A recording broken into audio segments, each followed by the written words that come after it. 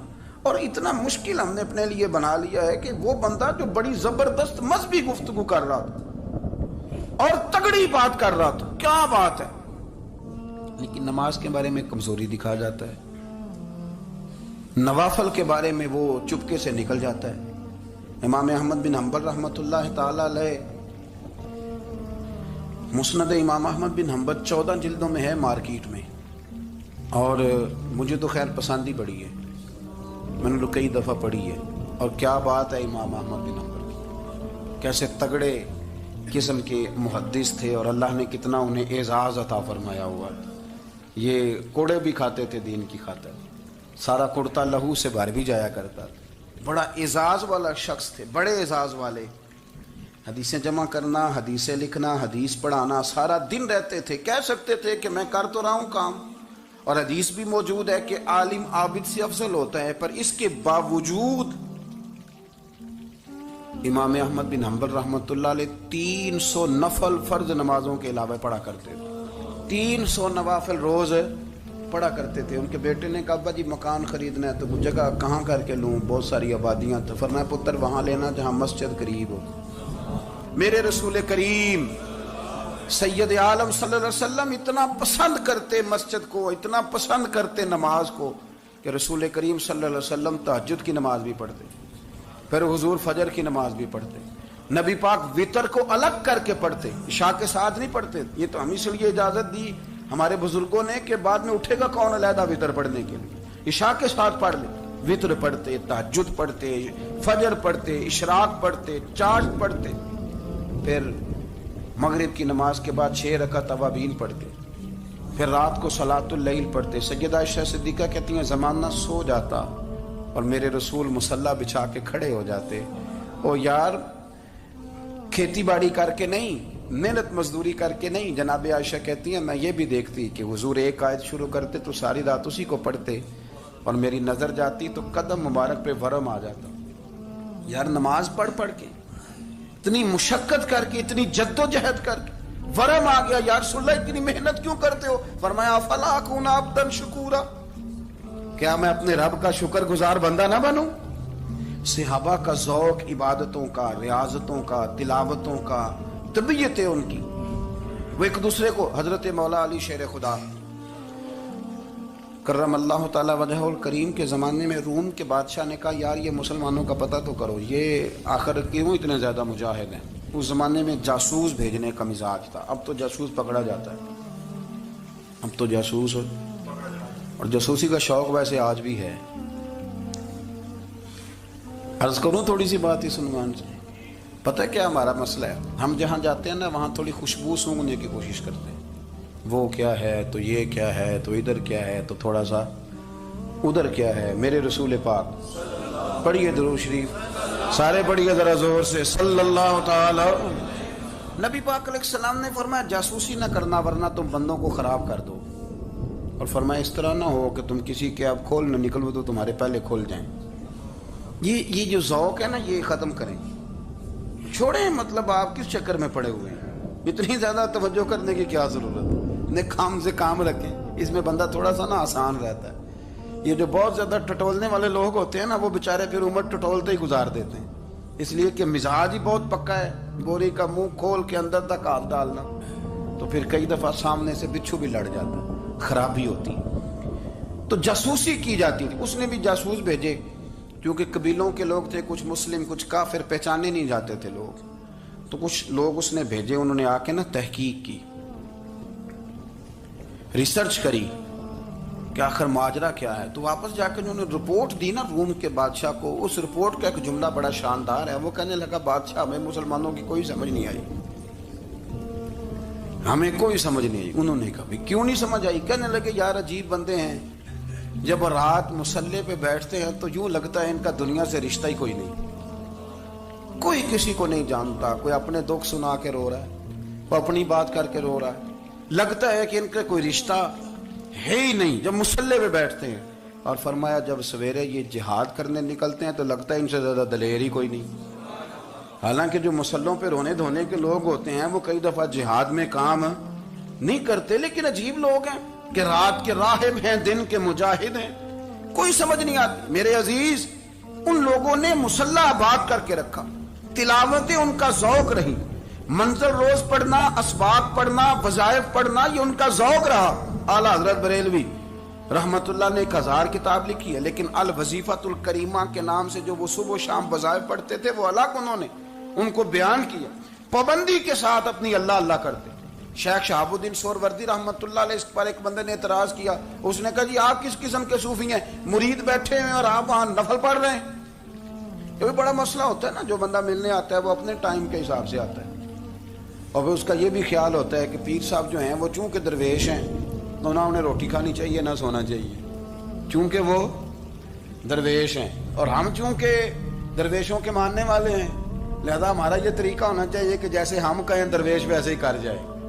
حالانکہ جس کو آپ درویش کہیں گے آپ اس کی مانیں گے، آپ منوائیں گے نہیں، ہمارا مزاج ہوتا ہے۔